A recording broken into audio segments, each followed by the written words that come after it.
Patrick is a sculptor who has woven tree saplings into over 300 incredible site-specific sculptural installations, and who has just begun installing a piece on Georgia Tech's campus in a sector of their EcoCommons.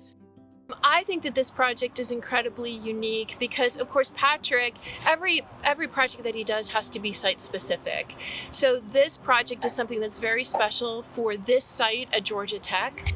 Once you have a site, you want to try to make something that has the right scale for that site, that has a kind of reciprocity with the site, that maybe mimics some of the shapes that are in view of the site.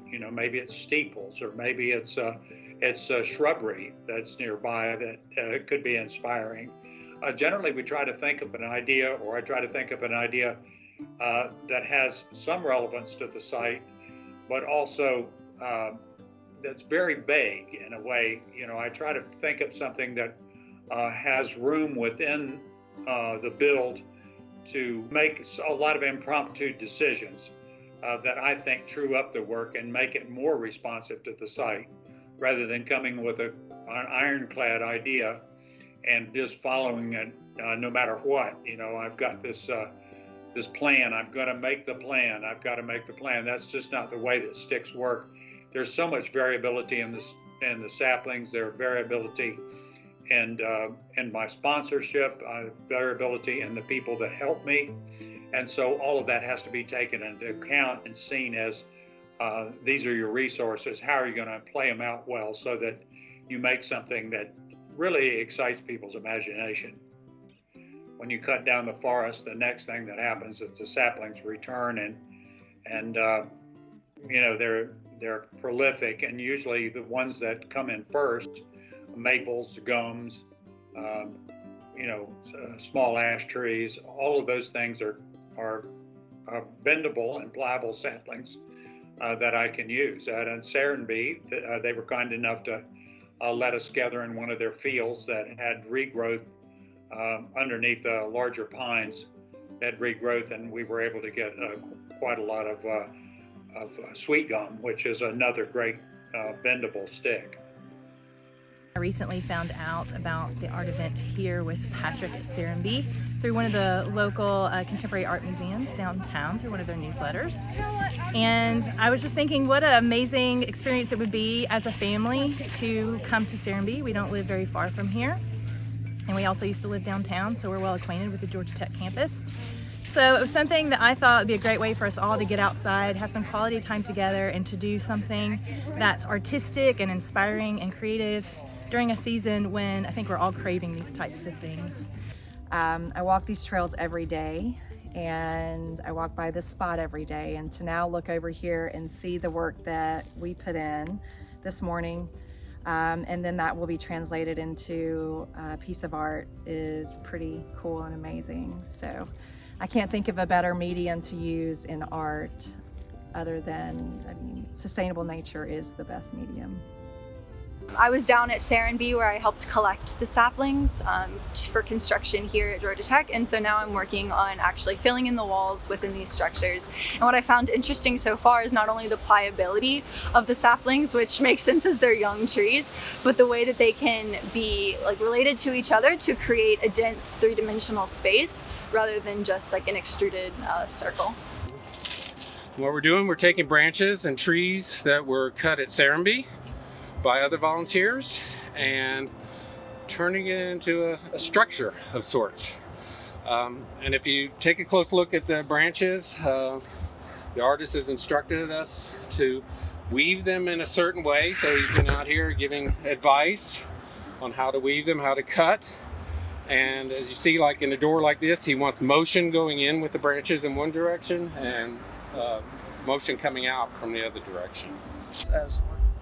So when the Arts Acquisition Committee gathered to discuss who was the right artist for the Kendeda Building, we looked at a variety of artists, thinking mostly interior or just around the building. And we were sort of going down one path, and there was this notion that maybe we needed to do something more expressive that would allow a broader community of individuals to experience the art experience the EcoCommons and experience the Kendeda Building. And Patrick's work was brought to our attention. Some of us knew about the work that he had done. The fact that it's ephemeral was new for Georgia Tech, because most of the public art that we've acquired and installed was either permanent on campus, or it was on loan to the campus, but it was not something that would sort of, dissolve over time. So that took some conversation to get to that point and that comfort level. But again, in this natural landscape and this performance landscape of the EcoCommons, his work and his design is perfect. My thoughts on sustainability, I think that this sculpture, it recognizes nature, but it also will, won't be a lot of waste when we're done. So that's great. And I'm also a current MFA design management student at SCAD University. So the reason that I volunteered for this project, because I thought it would be great to do some things with my hands and also meet the artists that could build something so grand. As an art historian, it's really important to me to appreciate this community-based, site-specific work. And then the fact that this is right in front of the Kendeda Building, a regenerative building that creates more energy than it consumes, and then to have the work be made of completely natural materials, all found in the Southeast. It's just an incredible story, and I knew I had to be a part of it. When the Kendeda Building came to our campus, it was important not only that we had this one special place, but that we actively worked to make sure that we were integrating the goals and what the Kendeda Building stands for to the broader campus. And I feel like this art installation represents just that.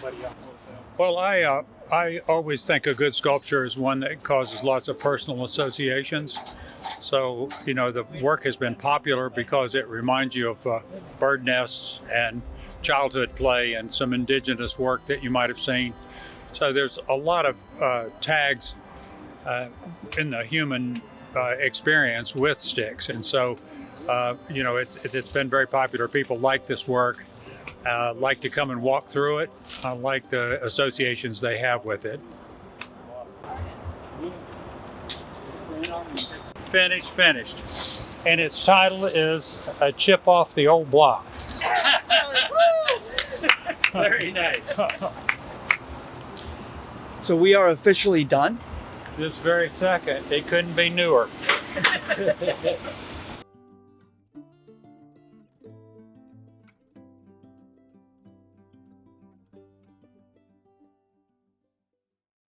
So, Patrick, today on the last day, what are you thinking? How are you feeling? I'm feeling good. This is a great piece.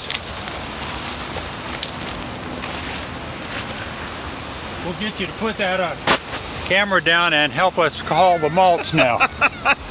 Your clothes look like you could do it. It has occurred to me that for as many times as I've been out here, I have not helped one bit. Why don't you carry bags for us? I will. That's a good idea. That'd be great.